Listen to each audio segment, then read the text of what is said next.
Dalam Bapa dan Putra dan Roh Kudus. Amin. Allah Bapa di surga, kedatangan Yesus sebagai Nabi, sebagai Tuhan telah dinyatakan lewat Nabi Daud. Dan orang harus mendengarkan dia, harus taat kepadanya.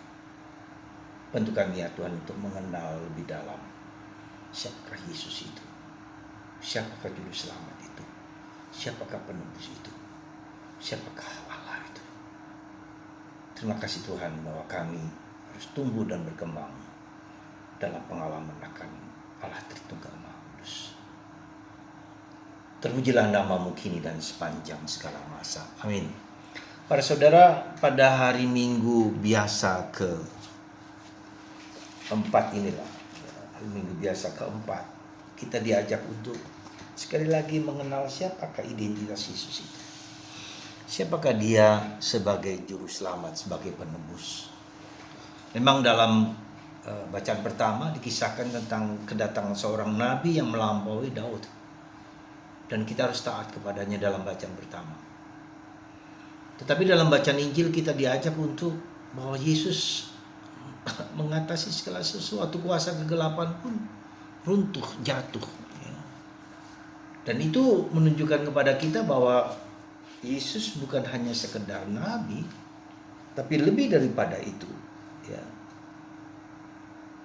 Dia mengusir orang yang kerasukan setan, yang kerasukan iblis. Dan tentu saja kita lihat kemudian Yesus menghancurkan kuasa kegelapan. Semua kuasa bertekuk lutut di bawah kaki Yesus. Di bumi, di bawah bumi, di langit, di atas langit, dan semua semesta alam ini berada di bawah kaki Yesus. Bertekuk lutut di bawah kaki Yesus. Jadi keyakinan yang seperti ini harus membuat kita menjadi yakin dan pasti, menjadi suatu kedalaman iman kita yang sangat dalam. Ya. Dan dalam bacaan kedua kita diajak bagaimana caranya supaya kita tegak lurus dalam bahasa politik, tegak lurus pada Yesus, mantep. Tidak kiri kanan, tapi Yesus adalah segala-galanya. Mantep. Tegak lurus kepada Yesus, tidak kiri kanan, tidak ke belakang, tidak maju, dan menyatu dalam Yesus. Bahasa politik ya, yang menunjukkan bahwa kesatuan, kesehatian dengan Yesus, Sang Juru Selamat, Sang Penebus, Alfa dan Omega, awal dan akhir. Nah, jadi kita melihat bahwa dalam perjalanan hidup kita harus tumbuh dan berkembang. Akan ada goncangan, akan ada tantangan, akan ada salib yang menggoncang hidup kita supaya kita lepas dari Kristus, supaya kita menjauh dari Kristus. Dan itu sesuatu yang normal, baik secara internal di mana kita mengalami krisis-krisis batin yang luar biasa, ataupun secara eksternal kita berhadapan dengan realitas yang seringkali berbeda dengan apa yang kita pikirkan, apa yang kita renungkan. Ya. Jadi itu tantangan besar. Jadi prosesnya bahwa kita dibentuk. Cobalah lihat ke belakang. Kita belajar melihat ke belakang hidup kita, dari bagaimana Tuhan membentuk kita ya, menjadi manusia yang mendalam, yang hidup penuh keyakinan, penuh iman. Jadi berproses, hidup iman itu berproses. Ketika kita tidak berproses berarti matilah iman kita, bahwa kita stagnan, mandek dan seterusnya. Itu yang pertama. Nah, kalau itu karena kita berjuang dan berproses dan berkembang, maka saya mengatakan bahwa hidup iman kita itu trinitaris, harus trinitaris. Kenapa saya katakan harus trinitaris? Bapa, Putra, dan Roh Kudus. Ya. Coba Anda perhatikan ketika Anda berdoa rosario, ya. Perhatikan ini. Ya. Anda lihat ya, 3 bagian ini. Salam putri Allah Bapa, Bunda Maria, salam putri Allah Bapa. Dia putri, dia anak. Ya. Dia anak dari Bapa. Kemudian salam Bunda Allah Putri, dia bunda dari Yesus, dari putranya. Dan yang ketiga ada salam mempelai Allah Roh Kudus. Jadi Bunda Maria itu trinitaris. Dia putri Bapa, dia bundanya Yesus, dan dia mempelai Roh Kudus. Nah, dalam arti tertentu kita juga harus begitu. Kita juga menjadi trinitaris hidup kita. Sekarang ini kita berjuang, berproses, di mana Yesus memberi peranan besar dalam diri kita supaya kita seperti Yesus membebaskan kita dari segala belenggu menyembuhkan kita dari segala macam penyakit, dari segala macam luka-luka batin, dari segala macam dosa-dosa. Itu Yesus, fungsi Yesus untuk menyembuhkan, membereskan, menyucikan diri kita. Itu proses penyembuhan itu, proses healing itu, proses pemurnian itu.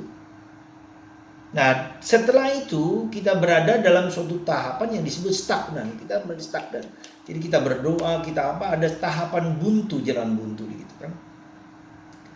Nah, di jalan buntu inilah kita melihat peranan siapa? Peranan Roh Kudus untuk menjebol ya, tembok-tembok yang berat itu. Ya. Bahwa ketika kita pernah menghadapi krisis malam gelap, ya, tidak bisa berbuat apa-apa, disitulah kita lihat kita menyerahkan diri kepada kuasa Roh Kudus, ya, supaya Roh Kuduslah menjebol, membuka, bukan hanya menjebol tapi juga kreatif. Diberi, mungkin tidak bisa menjebol tapi dengan kreativitas, dengan bentuk lain, dengan mungkin lewat kiri, lewat kalau pintu nggak bisa lewat jendela nggak bisa lewat apa saja. Jadi ada cara-cara untuk mengatasi problem-problem kehidupan. Jadi Roh Kudus. Dan Roh Kudus ini penting juga supaya kita berhadapan dengan kuasa-kuasa kegelapan yang berupa roh jahat. Jadi di situ untuk mendapatkan Roh Kudus itulah kita belajar dari Bunda Maria. Bunda Maria mempelai Roh Kudus, bantu aku. Jadi kita belajar mendengarkan kuasa Allah, kehendak Allah dalam diri kita. Kemudian setelah itu Roh Kudus akan membawa kita kepada Bapa, Sang Allah. Coba ingat ketika Yesus mengatakan kalau seorang anak meminta roti, mana mungkin seorang bapa akan memberikan ular kepadanya. Ya, jadi ketika kita bersandar kepada Bapa, kita nggak perlu takut, nggak perlu malu, nggak perlu, meskipun saya berdosa, ingatlah anak yang hilang itu. Ingatlah anak yang hilang itu. Ketika anak itu masih jauh, dia bukan menunggu, dia melari merangkul anak itu. Ketika anak itu mengatakan bahwa jadikanlah aku budak, justru dipestakan, diberi cincin, diberi jubah. Apakah Bapa mengingat dosa-dosanya? Dia tidak mengatakan mengingat dosa-dosa, kamu dosanya apa? Enggak lagi. Itulah Bapa kita, itulah Allah kita, dan itulah yang dikatakan Yesus kepada kita. Jadi saudaraku terkasih dalam Kristus, jadi hidup rohani kita pada hari ini diajak untuk bersifat trinitaris. Ya, Yesus yang membebaskan, Yesus yang menguatkan, saya yakin itu. Tapi Yesus harus membawa saya kepada Roh Kudus, Roh Allah yang membimbing, menuntun saya mendengarkan kehendaknya dalam kehidupan sehari-hari yang konkret. Ada banyak cara, ada banyak teori, ada kreativitas, ada inovasi. Lalu membawa saya juga kepada Bapa dan seterusnya. Trinitaris, Tritunggal Maha Kudus.